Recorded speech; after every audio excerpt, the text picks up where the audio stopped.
नमस्ते दोस्तों, आज इस वीडियो में हम लोग देखने वाले हैं डीसी ड्राइव सीमेंस का 6RA80 ड्राइव किस तरह से कॉन्फ़िगरेशन करते हैं, किस तरह से उसका सेटिंग किया जाता है, आईडी रन वगैरह सब कुछ देखेंगे इस वीडियो में। तो चलिए वीडियो शुरू करते हैं। तो वीडियो में हम लोग क्या किए कि अभी एक नया प्रोजेक्ट क्रिएट किए। जो नया प्रोजेक्ट हम लोग जैसे नॉर्मली सीमेंस का स्टार्टर सॉफ्टवेयर में करते हैं, तो ठीक इसी तरह से एक नाम देके एक फाइल में एक जगह में ब्राउज करके सेव कर दिए उसको। तो सबसे पहले एक प्रोजेक्ट हमको बनाना पड़ेगा, जैसे कि नॉर्मली S120 G120 जैसे करते हैं, सेम उसी तरह से एक न्यू प्रोजेक्ट क्रिएट करेंगे। तो उसके बाद क्या करेंगे, VFD को MPI केबल से हमारा ये लगा हुआ है, तो 6RA80 जो है MPI केबल से लगा हुआ रहता है। तो उसमें से PC को कम्युनिकेट करके यहाँ पे सर्च जो एड्रेस एक्सेसिबल नोड अगर सर्च करेंगे तो आपको यही से आपको मिलेगा। अगर नहीं मिल रहा है, यही जो ड्राइव यूनिट करके नहीं दिखा रहा है, तो आपको ये सेटिंग करना पड़ेगा PGPC में। यही अगर दिखा दिया आपको तो ये आपको यहाँ पे एक्सेप्ट करना पड़ेगा। तो PGPC में अगर कभी कभी दिखाता है, कभी कभी नहीं दिखाता है, तभी क्या करेंगे, इस तरह से अगर आता है आपका यहाँ पे ड्राइव यूनिट नहीं दिखाता है, तो क्या करेंगे, आप PGPC में सेटिंग कर सकते हैं। उसको MPI में सिलेक्ट करना पड़ेगा, जो एक्टिव है उसको सिलेक्ट करेंगे तो आपका इस तरह से दिखाई देगा वो ड्राइव। उसको एक बार एक्सेप्ट करने के बाद इसको ऑनलाइन आप कर सकते हैं। तो अभी देखिए, अभी एक ड्राइव को मैंने ऑनलाइन ले लिया है, नीचे येलो कलर में ऑनलाइन लिख रहा है यहाँ पे ऑनलाइन मोड में। तो अभी क्या करेंगे, यहाँ पे दो ऑप्शन दिखा रहा है, डाउनलोड टू टारगेट डिवाइस और लोड टू PG। तो उसका मतलब डाउनलोड टू टारगेट डिवाइस करेंगे तो यहाँ पे जो सेटिंग किया है हमने प्रोजेक्ट पे वो VFD में डाउनलोड हो जाएगा। अगर डाउनलोड टू PG और लोड टू PG करेंगे तो जो VFD यूनिट है उसका सेटिंग जो है इसमें अपलोड हो जाएगा, मतलब यहाँ से हमारा प्रोजेक्ट में आ जाएगा डाटा पूरा। तो अभी क्या करेंगे, फैक्ट्री रीसेट कर देते हैं। फैक्ट्री रीसेट कर देने से क्या होगा कि जो डाटा उसमें होगा सारा डाटा उड़ जाएगा, पूरा ये ब्लैंक हो जाएगा। VFD का जो CU है, इसमें CUD लगता है, स्टैंडर्ड वाला CUD यहाँ पे लगा हुआ है। तो CUD अभी क्या हुआ है कि फैक्ट्री रीसेट हो गया। जहाँ पे आप ऑनलाइन कनेक्शन में ले जाते हैं, वहाँ पे आप फैक्ट्री सेटिंग का ऑप्शन दिया हुआ है, वहाँ पे रिस्टोर फैक्ट्री सेटिंग कर देंगे तो यहाँ पे पूरा फैक्ट्री सेटिंग हो जाएगा। जो भी उसका सेटिंग वगैरह होगा वो सब डिलीट हो जाएगा। तो ये चीज़ आपको देख के करना है। अगर बैकअप रखना चाहें तो उससे पहले आप बैकअप भी रख सकते हैं। तो अभी ये हो चुका है। उसके बाद क्या करेंगे, डिस्कनेक्ट कर देते हैं ड्राइव को, क्योंकि डिस्कनेक्ट करके फिर से उसको कनेक्ट करेंगे तो पता चलेगा कि जो पैरामीटर वगैरह था वो सब गया है कि नहीं गया, पता चल जाएगा। तो अभी क्या हुआ है कि जो प्रोजेक्ट हमने यहाँ पे PG पे लोड किए थे हमारा प्रोजेक्ट में, उसमें हार्डवेयर वगैरह सेटिंग वगैरह यहाँ पे आ गया है। तो अभी क्या करेंगे, लोड टू PG करेंगे तो उसका फिर से जो चेंजेस हो गया, जो फैक्ट्री रीसेट हो गया, वो सारे बैकअप जो था वो हमारा प्रोजेक्ट में आ जाएगा। क्योंकि उससे पहले जो हम जो लोड टू PG किए थे वो बिना फैक्ट्री रीसेट वाला डाटा था। अभी फैक्ट्री रीसेट होने के बाद फिर से लोड टू PG किए तो अभी जो चेंजेस हो गया उसमें वो सारा डाटा हमारा प्रोजेक्ट में अभी आ जाएगा। तो अभी उसमें क्या करेंगे, यहाँ पे कॉन्फ़िगर DDS करके दिखा हुआ है, DDR। तो उसमें से DDS में मतलब ये है कि ड्राइव डाटा सेट, मतलब ड्राइव का सेटिंग यहाँ पे दिया हुआ है। तो कॉन्फ़िगर में अगर क्लिक करेंगे तो इसी तरह का आपका निकलेगा यहाँ पे एक पेज। तो वहाँ पे क्या दिया हुआ है कि फंक्शन ब्लॉक और जो चीज़ दोनों दिया हुआ है, टेक्निकल कंट्रोलर और फंक्शन ब्लॉक दोनों को एक्टिव कर देना है। उसके बाद आपको VFD का पावर मॉड्यूल सिलेक्ट करना है, कौन सा VFD आपका है। तो आप यहाँ से जो भी आपका ड्राइव लगा हुआ है, हमारा 50 एम्पियर का एक लगा हुआ है तो मैंने 50 एम्पियर का एक सिलेक्ट कर देते हैं। तो आपका जो एक्चुअल में लगा है उसके नेम प्लेट डाटा में लिखा हुआ है, आप उसी को ही सिलेक्ट करेंगे यहाँ से। तो VFD का जो मॉडल नंबर है उसका नंबर के हिसाब से जो MLAP नंबर है उसको भी मैच करेंगे, उसका एम्पियर रेटिंग, उसका वोल्टेज, यही सब देख के आपको सिलेक्ट करना है। गलत हो गया तो दिक्कत होगा थोड़ा, तो उसमें डाटा भी गलत हो जाएगा, क्योंकि आईडी रन वगैरह होगा सब, जिसको ऑप्टिमाइजेशन रन बोलते हैं। तो ये आपको एक्चुअल में लेना है जो आपका है। अभी ये 60 एम्पियर का है हमारा ड्राइव एक, तो 60 एम्पियर का अभी ले जा रहे हैं। तो 60 एम्पियर वाला में जो भी सेटिंग होगा हम उसी हिसाब से करेंगे। तो यहाँ पे वोल्टेज करंट सिलेक्ट करने के बाद आपका जो 60 एम्पियर का ड्राइव था यहाँ पे क्लिक करेंगे, तो उसके बाद नेक्स्ट करेंगे तो हमारा ड्राइव यहाँ पे सिलेक्ट हो जाएगा। तो अभी इस तरह से हो गया। तो उसके बाद आता है मोटर का सिलेक्शन, मोटर का सेटिंग। तो ऊपर में जो दो दिया हुआ है, एक फील्ड का, एक आर्मेचर का, तो उसमें क्या होता है, हमारा VFD का जो सेटिंग है और मोटर का जो सेटिंग है ये हमेशा थोड़ा इधर उधर चेंजेस रहता है, क्योंकि जो VFD आप लगा रहे हैं हो सकता है ये ज़्यादा किलोवाट के लिए हो या मोटर कम किलोवाट का रेटिंग के लिए हो। तो अगर सेम सेम है तो 100% रहेगा, अगर थोड़ा कम है तो कितना परसेंटेज हो रहा है, तो उसको क्या कैसे कैलकुलेट करेंगे कि मोटर का जो एक्चुअल है उसके डिवाइडेड बाय VFD का एक्चुअल करंट सेटिंग कितना है इंटू 100 कर देंगे तो परसेंटेज आपका निकल जाएगा। मान लीजिए VFD का 50 एम्पियर है, मोटर का 25 एम्पियर है, तो ये हमारा 50% हो गया, तो 50% यहाँ पे डाल देंगे।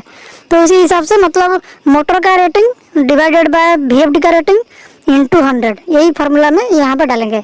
तो दोनों आर्मेचर के लिए और फील्ड के लिए जो भी सेटिंग है हम यहाँ पे कैलकुलेट करके यहाँ पे डाल दे रहे हैं, क्योंकि ये आपको कैलकुलेट करना पड़ेगा मोटर डाटा डालने के पहले, क्योंकि मोटर का आर्मेचर करंट और फील्ड करंट अलग रहता है, VFD का आर्मेचर करंट और फील्ड करंट अलग रहता है। तो उसी हिसाब से आपको यही फार्मूला में आपको कैलकुलेट करना पड़ेगा कि मोटर का डाटा डिवाइडेड बाय ड्राइव का डाटा इंटू 100 करके जितना परसेंटेज आया उतना परसेंटेज डालना पड़ेगा। अगर VFD और मोटर दोनों सेम है तो 100% रहेगा। अगर VFD से जैसे मोटर अगर आधा है किलोवाट लोड का करंट के हिसाब से तो ये 50% डालेंगे, अगर 30% है 30% डालेंगे।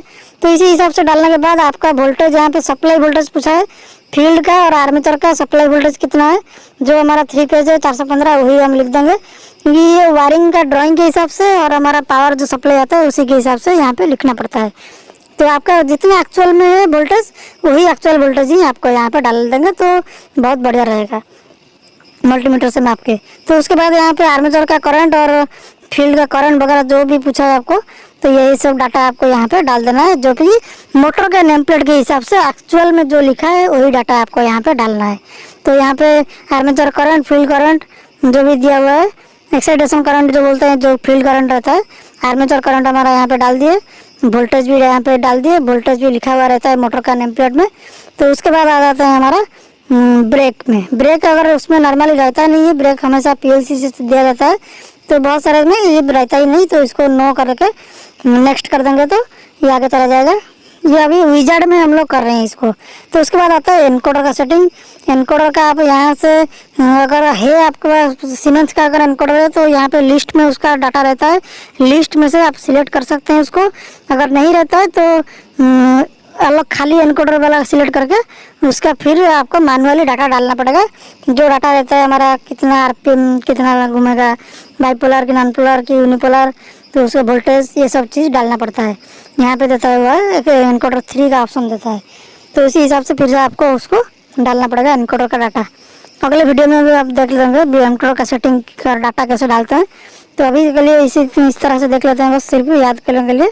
तो एनकोडर का डाटा डालने के बाद आप जाएंगे उसके आगे।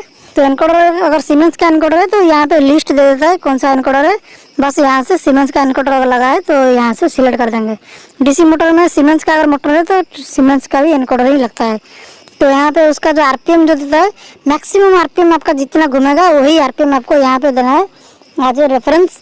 मतलब ये फुल RPM इतना है, फुल रेफरेंस इतना है, उसको पकड़ कर चलेगा, उसके हिसाब से यहाँ पे देना है आपको। तो ये डाटा हमारा आ गया, एनकोडर का डाटा यहाँ पे देख के सेटिंग कर सकते हैं, जो कि हमारा लिस्ट में हम लोग यूज़ कर रहे हैं सीमेंस का है। तो यहाँ पे सीमेंस का एनकोडर को यहाँ पे सिलेक्ट कर देते हैं। तो एनकोडर हमारा सिलेक्शन हो गया। यहाँ पे ये वाला एनकोडर अगर हमारा लगा हुआ है तो इसको एक सिलेक्ट करके रखते हैं। तो फुल RPM तो डाल दिए नीचे। तो उसके बाद नेक्स्ट करेंगे तो आपका यहाँ पे आ जाएगा कि ये कैसे किस तरह से उसका जो कॉइल का एक्टिवेशन रहेगा फील्ड कॉइल का। तो यहाँ पे हमारा नॉर्मली क्या रहता है 7.0 से अगर ऊपर स्टेटस तो हमारा फील्ड कॉइल एक्टिव होकर रहेगा। तो इसी हिसाब से इसको हमेशा यही सेटिंग किया जाता है, बाकी दूसरा वगैरह कोई सेटिंग नहीं किया जाता है। उसके ऊपर एक दिया हुआ है जो कॉन्टैक्टर के थ्रू, पावर कॉन्टैक्टर के थ्रू भी ऑन हो सकता है। यही दोनों सेटिंग हमारा नॉर्मली रहता है। तो सबसे ज़्यादा यूज होता है 7.0 वाला, ये सबसे ज़्यादा होता है। 7.0 से ऊपर रहेगा तो हमारा कॉइल पिकअप होकर रहेगा। तो उसके बाद नेक्स्ट करेंगे तो आपका आ जाएगा प्रोफीवस के लिए सेटिंग। प्रोफीवस हमारा हमेशा बिको कर देंगे तो आप बाद में भी उसको चेंज कर सकते हैं, या फिर 6x6, 4x4, 2x2 जो भी डाटा आपको चाहिए प्रोफीवस में डाटा सेंड करना है उसी को सिलेक्ट भी कर सकते हैं। तो उसके बाद अगले मेनू में आप देखेंगे आपका ramp up time, ramp down time ये सब डाला हुआ है। तो जितना मैक्सिमम RPM मोटर का जो डाटा आपको डाला है लिमिट वाला आप यहाँ से उसको डाल सकते हैं। तो इसमें से ज़्यादातर रैंप अप टाइम को यूज चेंज किया जाता है, रैंप अप रैंप डाउन का टाइम का, जो कि एक्सेलरेशन डिसेलरेशन टाइम भी बोलते हैं उसको। तो उसके बाद आ जाते हैं हमारा फिनिश कर देने से ड्राइव का डाटा जितना सेट करना था ड्राइव का और मोटर का अभी उसमें ये सिलेक्ट हो गया अभी। तो उसके बाद इसको कनेक्ट टू टारगेट डिवाइस करेंगे अभी, क्योंकि ये जो डाटा हम सिलेक्ट किए ये सब ऑफलाइन में किए, तो उसको अभी ड्राइव को कनेक्ट करके उसमें अभी ड्राइव में डालना है। तो ड्राइव में डालना है उसका मतलब क्या है कि डाउनलोड टू टारगेट डिवाइस करेंगे, मतलब टारगेट डिवाइस हमारा ड्राइव है उसमें डाउनलोड कर देंगे तो ये हमारा प्रोजेक्ट से VFD का जो COD कार्ड है उसी में चला जाएगा। लोड टू PG करेंगे तो क्या होगा कि VFD से हमारा प्रोजेक्ट में आएगा। तो अभी क्या करेंगे, डाउनलोड किए, जो सेटिंग कर दिए उसको सेव कर दिए, सेव करके उसको VFD में डाल दिए, तो download to target device select किए। यही दोनों चीज़ में बहुत सारे लोगों का कंफ्यूजन रहता है।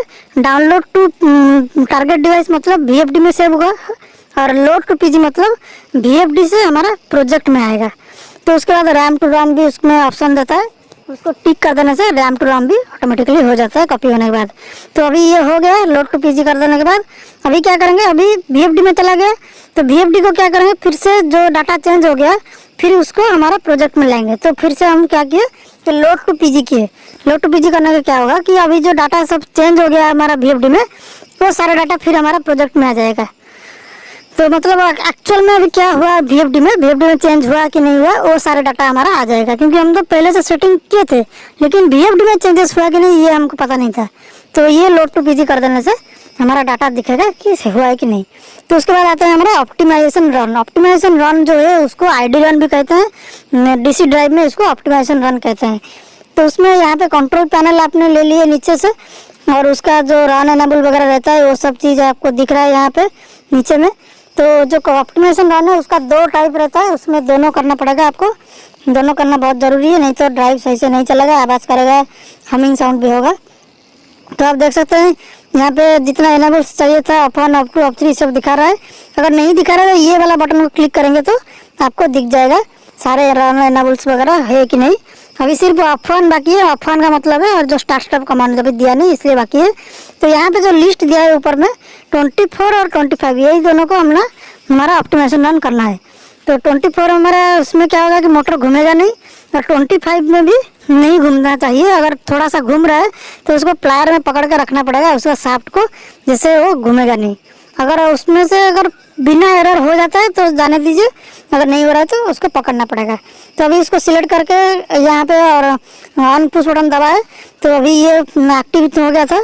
यहाँ पे देखिए डीएक्टिवेट हो गया था, फिर से एक्टिव हो गया, मतलब ये अभी ID रन हो चुका है उसका। जब आप प्रेस करके ऑन बटन दबाएंगे तो ये ID रन हो गया। तो ID रन होने के बाद यहाँ पे फिर एक्टिव दिखाएगा। एक्टिव दिखाने का मतलब फिर आप फिर से भी कर सकते हैं और एक बार कर सकते हैं। तो अभी 24 वाला हो गया, तो उसके बाद हम 25 वाला करेंगे। 25 वाला सिलेक्ट करके यहाँ पे एक्टिवेट दबा देना है, जो एक्टिवेट करके बटन दिया है। तो आपका क्या क्या चेंजेस होता है आप देख सकते हैं, यहाँ पे सिलेक्ट करने से क्या क्या डाटा आपको मिल जा रहा है। तो ये भी आप देख सकते हैं क्या क्या डाटा आपका ID रन में VFD मोटर से चेक करके लेता है। तो ये डाटा आपको यहाँ पे चेंजेस होता हुआ दिखाई देगा।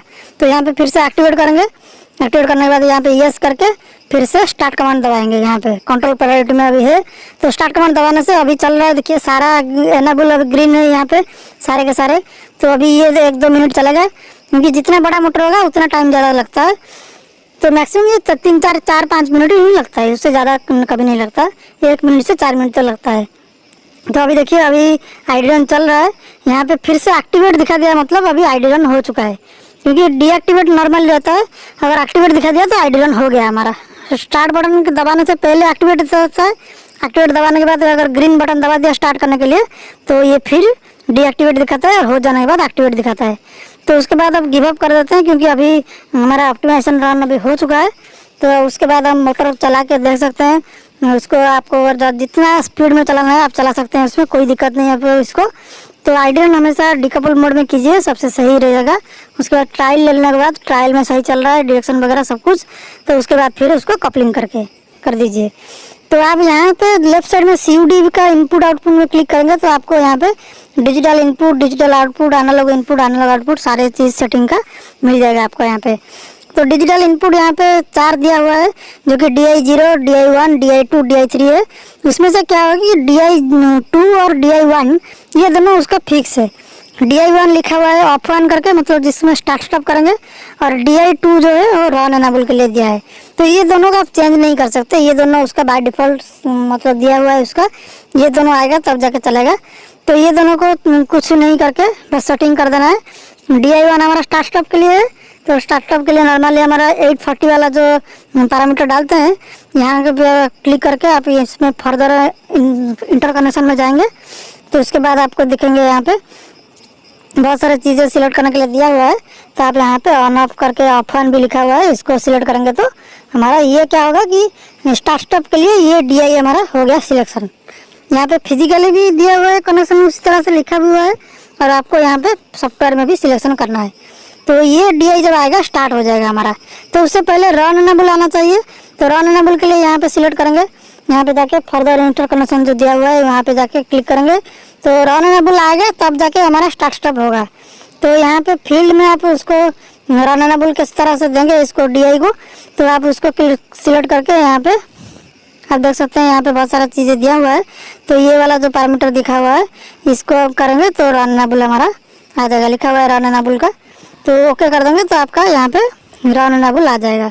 तो ये दोनों हमारा सिलेक्ट हो गया, स्टार्ट स्टॉप का और रन एनेबल का। तो उसके बाद ऊपर में जो दिया हुआ है इसमें सिलेक्ट कर देते हैं हमारा सेट पॉइंट इन्वर्सन का। सेट पॉइंट इन्वर्सन मतलब हमारा जो डायरेक्शन अगर चेंज करना चाहते हैं फॉरवर्ड रिवर्स का, तो वहाँ पे इसका दे सकते हैं फॉरवर्ड रिवर्स चेंज करने के लिए। तो फॉरवर्ड रिवर्स के लिए आपको 1113 वाला जो पैरामीटर रहता है उसी को सिलेक्ट कर देंगे तो हमारा फॉरवर्ड रिवर्स दोनों चलेगा। ये DI आएगा तो रिवर्स चलेगा, नहीं तो फॉरवर्ड चलेगा। तो डायरेक्शन अगर चेंज करना है तो आप ये को कर सकते हैं, इसको सेटिंग कर सकते हैं इसमें। तो 3 DI हमारा हो गया, स्टार्ट स्टॉप का, रन एनेबल का और फॉरवर्ड रिवर्स का। तो नीचे वाला जो DI बचा हुआ है DI3, DI 0, 1, 2, 3 है, तो इसको क्या करते हैं फॉल्ट रीसेट के लिए कर देते हैं। तो फॉल्ट रीसेट का 3-4 ऑप्शन देता है। तो हमारा एक्नॉलेज 1 वाला जो दिया हुआ है यहाँ पे उसको एक्नॉलेज 1 वाला में कर देते हैं। तो यहाँ पे सेट पॉइंट इन्वर्सन का दिया हुआ है तो सेट पॉइंट इन्वर्सन दे देते हैं इसमें। तो ऊपर वाला हो गया हमारा जो रीसेट के लिए फॉल्ट रीसेट के लिए DI 0 वाला, और DI 3 वाला हो गया हमारा सेट पॉइंट इन्वर्सन के लिए। तो उसके बाद आप एनालॉग इनपुट भी इस तरह से सेटिंग कर सकते हैं। तो यहाँ पे एनालॉग इनपुट में अगर जाएंगे डिजिटल इसमें DI वो भी दिया हुआ है जो कि डिजिटल इनपुट और आउटपुट दोनों यूज़ कर सकते हैं आप, उसमें से कोई एक सिलेक्ट करके यूज़ कर सकते हैं। तो उसमें दे देते हैं हमारा ये फास्ट फॉल्ट एक्नॉलेजमेंट जो है वो हमारा दे देते हैं उसमें फॉल्ट रीसेट करने के लिए। तो DI 5 जो दिया हुआ है उसमें फॉल्ट रीसेट करने के लिए दे देते हैं उसमें। तो आपको सिलेक्ट करना पड़ेगा 1, 0 जो लिखा हुआ है बीच में वो इनपुट की तरह काम करेगा कि आउटपुट की तरह काम करेगा। उसके बाद जो कमांड लगाएंगे वही कमांड से चलेगा। तो उसके बाद आता है हमारा DO वाला, DO 0 से DO 3, 4 DO है इसमें, DO 0, DO 1, DO 2, DO 3। तो सबको सेटिंग कर देते हैं जिसकी ज़रूरत है। तो DO 0 में आपको अगर चाहिए तो आप उसमें जो भी आपको रिले आउटपुट के हिसाब से यूज़ करना है, जैसे रन का फीडबैक लेना है, ट्रिप का फीडबैक लेना है, फॉल्ट का, एक्नॉलेजमेंट का, जिसका भी फीडबैक लेना है, रेडी का, आप इस तरह से इसको ले सकते हैं। तो यहाँ पे ऑपरेशन एनेबल कर दिया है, उसका मतलब है कि रन फीडबैक। ऑपरेशन एनेबल का मतलब है रन फीडबैक। तो उसको पहला वाला को रन फीडबैक कर देते हैं। उसके बाद तो इसका दूसरा वाला तो यूज़ नहीं हुआ है अभी फील्ड पे। वो फील्ड के वायरिंग के हिसाब से आपको ये सिलेक्ट करना पड़ेगा कि कौन सा DO में क्या देना है। तो DO 2 में हम दे देते हैं, DO 0 हो गया, DO 1 में कनेक्शन नहीं है। तो DO 2 में हम दे देते हैं हमारा ready to switch on. Ready पर स्विच ऑन मतलब जो RTS बोलते हैं रेडी बोलते हैं, ये रेडी वाला कमांड उसमें दे देते हैं। उसके बाद DO 3 जो है उसमें दे देते हैं हमारा फॉल्ट वाला फीडबैक। तो इसको सिलेक्ट करेंगे, उसके बाद फर्दर इंटर कनेक्शन। उसके बाद हमारा यहाँ पे दिया हुआ है फॉल्ट और अलार्म के लिए जो दिया हुआ है वहाँ पे इसको सिलेक्ट कर देंगे तो ये बीट को। तो ये क्या होगा जब भी फॉल्ट आएगा तो ये DO हमारा हाई कर देगा इसको, जैसे हमारा नॉर्मली रिले आउटपुट में सेटिंग करते हैं वैसे ही। तो यहाँ पे हमारा स्टेटस दे दिया फॉल्ट और अलार्म का स्टेटस दे दिया। तो ये जब आएगा फॉल्ट और अलार्म तो उसी स्टेटस कंडीशन में हमारा ये DO पिकअप कर जाएगा। तो यहाँ से फिर DO हो गया, DI हो गया, DO भी हो गया। उसके बाद एनालॉग इनपुट जो कि स्पीड रेफरेंस के लिए यूज़ करते हैं। अगर आपका फील्ड से ये कंट्रोल कर रहे हैं कि एनालॉग AI के थ्रू कंट्रोल कर रहे हैं तो आपको यहाँ पे सेटिंग करना पड़ता है। ये एनालॉग इनपुट का सेटिंग है AI 0 का। उसके राइट साइड में क्लिक करेंगे तो ये आरो मार्क में, तो यहाँ पे नीचे आरो मार्क में तो AI0 में भी चला जाएगा, AI1 में भी सेव होगा। ऊपर में भी सिलेक्शन दिया हुआ है AI0 AI1 का। तो AI0 का अगर लास्ट नीचे में अगर मेन सेट पॉइंट में जोड़ देंगे तो ये AI1 एक्टिवेट हो जाएगा। तो AI0 या AI1 जिसमें आपका वायर कनेक्शन है एनालॉग इनपुट के साथ, एनालॉग सिग्नल के साथ, उसी को में हमारा मेन सेट पॉइंट को ऐड कर देना है उसमें। तो मेन सेट पॉइंट ऐड कर देने से वो एक्टिवेट हो जाएगा। उसमें जहाँ डाटा आएगा वो मेन सेट पॉइंट के हिसाब से वो हमारा रेफरेंस आ जाएगा इसमें। तो यहाँ पे दिया हुआ है मेन सेट पॉइंट, दो दिया हुआ है ऑप्शन 0 और 1 कंडीशन में। 0-1 मतलब लोकल और रिमोट। 0 में आप अलग अलग भी कर सकते हैं इसको। तो 0-1 दोनों कंडीशन में हम AI में चलाना चाहते हैं, तो दोनों कंडीशन में 0 और 1 में हम यहाँ पे मेन सेट पॉइंट सिलेक्ट कर देते हैं, तो ये दोनों कंडीशन में चलेगा। तो उसके बाद आता है हमारा एनालॉग आउटपुट। एनालॉग आउटपुट भी दो दिया हुआ है इसमें, एनालॉग 0, एनालॉग आउटपुट 1। तो एनालॉग आउटपुट हमारा हमेशा स्पीड और करंट के लिए यूज होता है, एक स्पीड के लिए एक करंट के लिए। तो उसी हिसाब से आपका वायरिंग में जिस तरह से लिखा हुआ है एनालॉग आउटपुट 0 का स्पीड लेना है कि करंट लेना है, वहाँ से सिलेक्ट कर देंगे तो आपका ये भी आ जाएगा। तो इसी तरह से एनालॉग 0 जो आउटपुट है यहाँ पे दे देते हैं एक्चुअल स्पीड दे दिया हुआ है AO1 वाला, और AO0 वाला जो है उसको भी सिलेक्ट करके दे सकते हैं। यहाँ पे सिलेक्ट करना पड़ेगा आपको एब्सोल्यूट वैल्यू जनरेशन, उसका मतलब जो वैल्यू आएगा उसको एब्सोल्यूट करके देगा। यहाँ पे दिया हुआ है जो 1 वाला है सिग्नल एब्सोल्यूट जनरेशन वैल्यू, तो उसको एब्सोल्यूट वैल्यू आपको दे देगा, मतलब जो AO निकलेगा यहाँ से। तो इसी तरह से AI AO DI DO selection हो गया आपका। उसके बाद यहाँ पे क्या करना है कि उसको सिलेक्ट करके VFD को जो भी सारा सेटिंग कर दिए उसको थोड़ा सा ट्रायल लेके उसको कॉपी रैम टू रैम आपको करना पड़ेगा। नहीं तो क्या होगा, जब पावर बंद हो जाएगा आपका VFD का तो ये सारा डाटा उड़ जाएगा, क्योंकि ये हमेशा रैम में सेव होकर रहता है, रैंडम एक्सेस मेमोरी में। तो उसको रैम टू रॉम करेंगे तभी क्या होगा कि ये रॉम में सेव होकर रहेगा, जो कि CU का जो कंट्रोल यूनिट है उसका परमानेंट मेमोरी में सेव होकर रहेगा। तब जाके ये पूरा परमानेंटली रहेगा, पावर ऑन ऑफ करने से कुछ नहीं होगा इसका। तो यहाँ पे आप कंट्रोल पैरिटी में लेके आप देख सकते हैं, इसमें कंट्रोल पैरिटी जो लिखा है अज्यूम कंट्रोल पैरिटी, उसमें क्लिक करके आप उसको फिर से एक बार चला के देख लेते हैं। अगर सही चल रहा है ठीक ठाक तो उसको रैम टू रैम करके सेव करके रख देंगे। तो अभी देखिए अभी हम फील्ड से चला रहे हैं, तो अभी हमारा चल रहा है, अभी ऑफ-ऑन की कंडीशन कमांड आ गया। यहाँ पे RPM भी दिखा रहा है, 0 RPM में चल रहा है अभी थोड़ा RPM बढ़ा के भी देखेंगे। दोनों फॉरवर्ड रिवर्स में अभी कमांड देकर देख लेते हैं इसको, अभी सही चल रहा है कि नहीं। ये सब चीज़ हम ऑप्टिमाइजेशन रन करने के बाद ही करेंगे। तो ऑप्टिमाइजेशन रन हमारा जो ID रन बोलते हैं वही है। उसके बाद आप जाके मोटर को चला के सही दोनों डायरेक्शन में, अगर आपका डायरेक्शन दोनों वाला एनेबल है कि नहीं, आप उसमें से चला के एक बार चेक कर लीजिए। अगर सही चल रहा है तो फिर उसको रैम टू रैम कॉपी कर दीजिए, उसके बाद लोड ट्रायल ले लीजिए। तो यही हो गया हमारा सिस्टम, जो कि प्रोसेस, इसी प्रोसेस से आपको VFD को पूरा चलाना है। तो उसके अभी देखिए अभी हमारा सही हो गया, सही लग रहा है, अभी VFD ओके है। उसके बाद हम क्या करेंगे, यहाँ पे कॉपी रैम टू रैम कर देंगे। VFD ट्रायल लेने के बाद सही चल रहा है सेटिंग, तो उसको कॉपी रैम टू रैम कर दीजिए। डिस्प्ले में भी आप सेव कर सकते हैं इसको, AOP अगर है AOP में भी आप देख सकते हैं इसको। ये सारे चीज़ आप प्रोग्रामिंग कर सकते हैं लैपटॉप से। स्टार्टर सॉफ्टवेयर चाहिए इसके लिए। तो उसके बाद उसको सेव कर देते हैं, सेव करके सेवन कंपाइल कर देंगे तो ये हमारा पूरा जैसे VFD में है वैसे हमारा प्रोग्राम में भी आ जाएगा, दोनों इक्वल हो जाएगा। तभी क्या करेंगे, अभी ऑनलाइन है तो इसको ऑफलाइन कर देते हैं। अभी ऑफलाइन करके उसको सेव कर देंगे, सेव एज करके, नहीं तो आर्चिव कर देंगे, तो ये आर्काइव कर देंगे तो आर्काइव फाइल में भी रहेगा हमेशा के लिए। तो इसका बैकअप भी आप इस तरह से लेके यूज कर सकते हैं DC ड्राइव को।